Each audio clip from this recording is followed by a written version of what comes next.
Hey there, first-time fathers and new dads all around the world, whoever wants to watch this. My name's the Amazing Flec, and today I'm here with Aspen the Wonder Dog, who we just got back from about a 12-day babysitting stint with a friend of ours, watching the dog as we are getting our groove on, so to speak, with the new baby in the house and how it's been affecting the house dynamic and everything like that.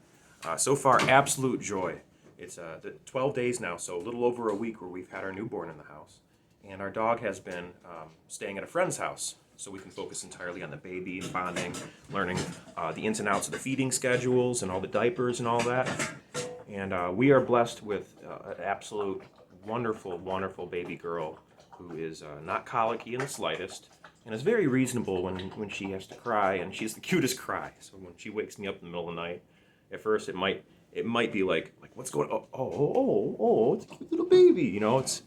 It's really neat having this little bout lack of sleep, and Nina, of course, is getting far less sleep than I am because she's feeding every 2 hours or so, and as much as possible. And sometimes the baby sleeps for a little bit longer.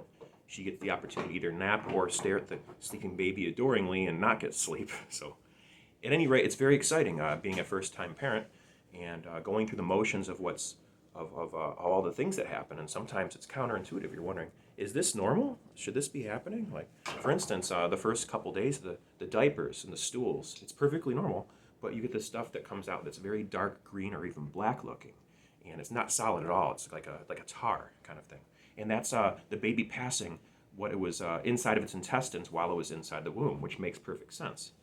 They're born, they haven't eaten anything yet in their mouth. It's all through the umbilical cord, and yeah, that's normal for that to happen. So when I first saw that, I heard stories about it. When you actually see it, it's a whole other thing altogether. Kind of like witnessing the childbirthing process. There's nothing like it. I mean, it's so primal, and just yeah, natural, for lack of a better term, because we're a product of nature. So yeah, there's that right there, and then after a couple days, the baby's poo starts looking more like yellow and seedy as normal, especially if it's being breastfed. If you're using formula, then you might get more of like a different color, maybe more orange or maybe even more white or gray, depending. I'm not a pediatrician. I'm not qualified. I've just been reading a lot of different materials about what you can expect in those circumstances. But if you're breastfeeding, you can expect that kind of color of stools. And the first day, 1 diaper; second day, 2 diapers; third day, 3, 4. And of course, these are guidelines.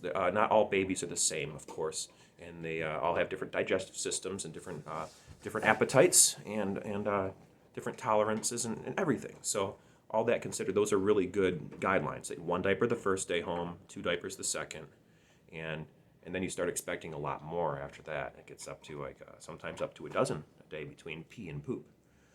So if you're doing cloth diapers, it's good to have a strategy to figure out how you're going to wash all those cloth diapers. Right now, we're using disposable diapers because we were gifted a lot from the baby shower, and a lot of good friends, even after the fact, and family, of course. Thank you very much, Dad. Thank you very much, Mom.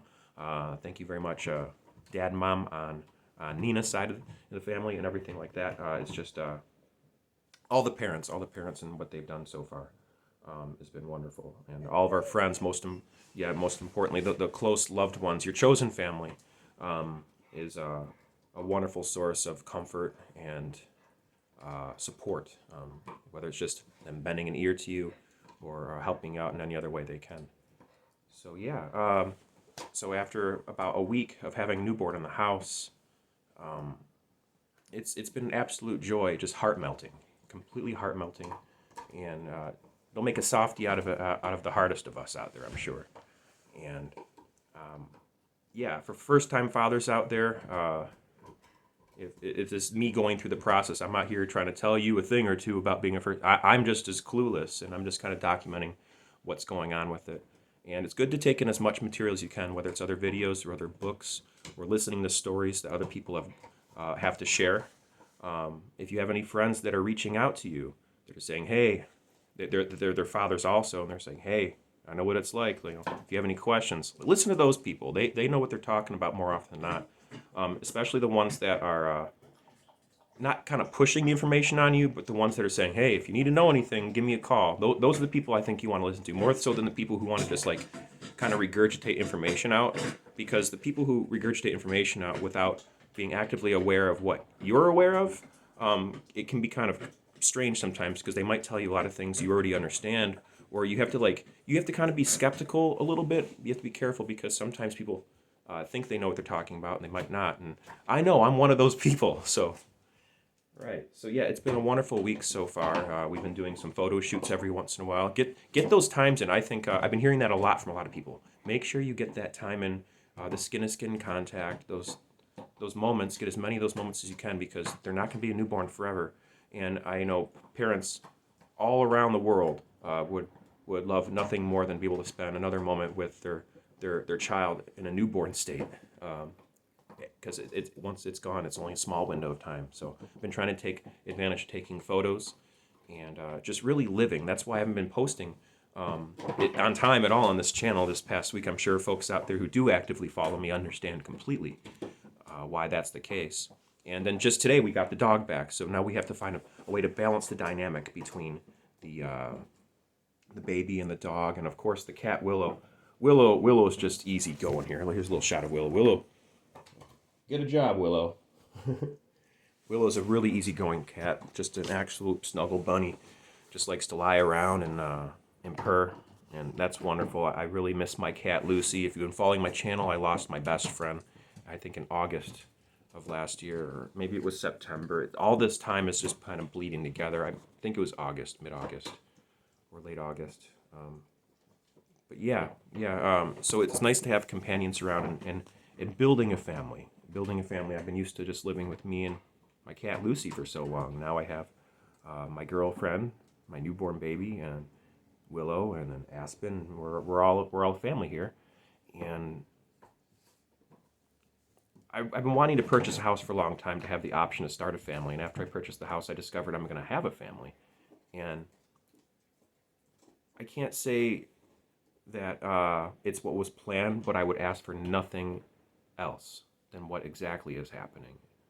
I feel so lucky and fortunate and grateful and just full of love for starting this new adventure. And I think that's the best way you can approach the situation too if you're a first-time father, is to keep an open mind, be adaptable, be ready for change, and know that it's okay to express yourself, and you should express yourself and how you're feeling, and keep open communication with your loved one, with your partner, and your loved ones in general. That's just good rule in life. Just like make sure that you can express yourself in a way that's functional and effective and efficient, and really like gets out what you're feeling on the inside. Don't be scared to share your feelings, and more importantly, don't be afraid to listen to the other feelings too, and know what's going on and try to understand what's going on to make things work.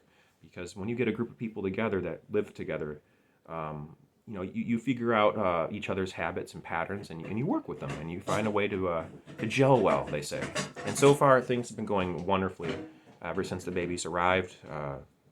Things have been just absolutely wonderful. Just taking care of each other.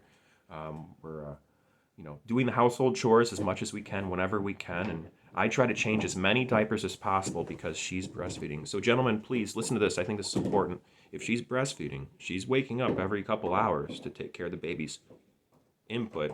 I think it's only fair that you take as many opportunities as you possibly can to take care of their output and clean those diapers up. It's only fair. It's not quite fair because you're still not waking up to doing the breastfeeding.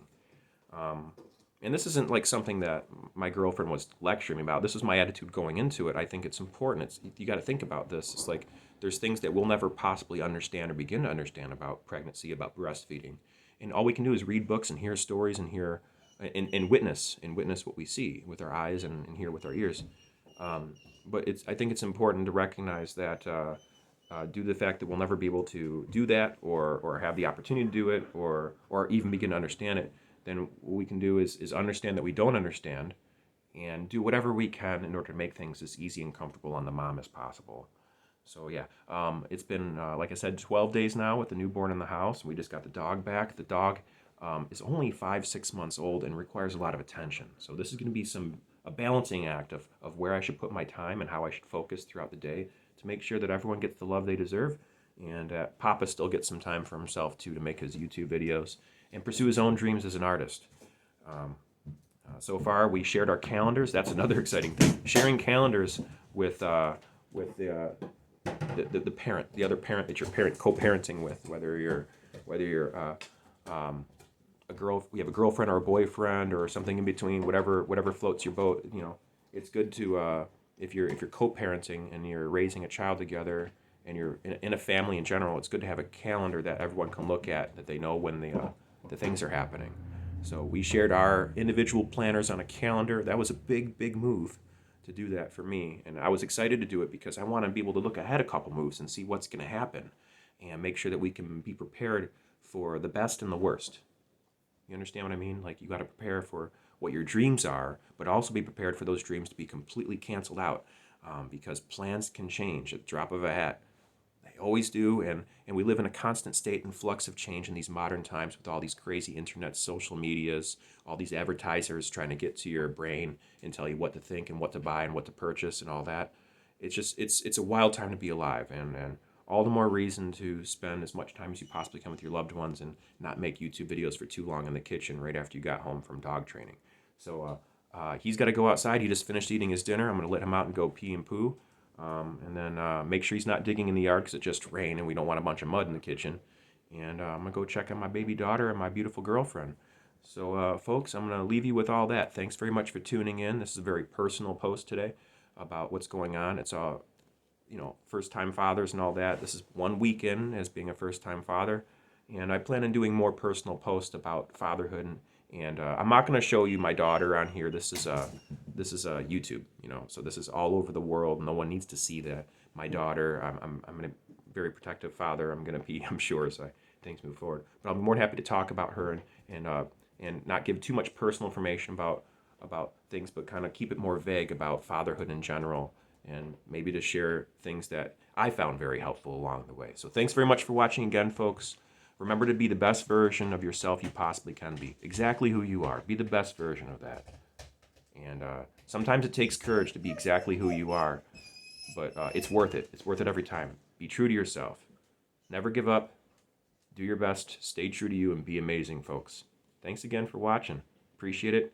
See you next time. Hopefully you see me next time, because I can't see you at all. I'm looking at my camera phone. Peace.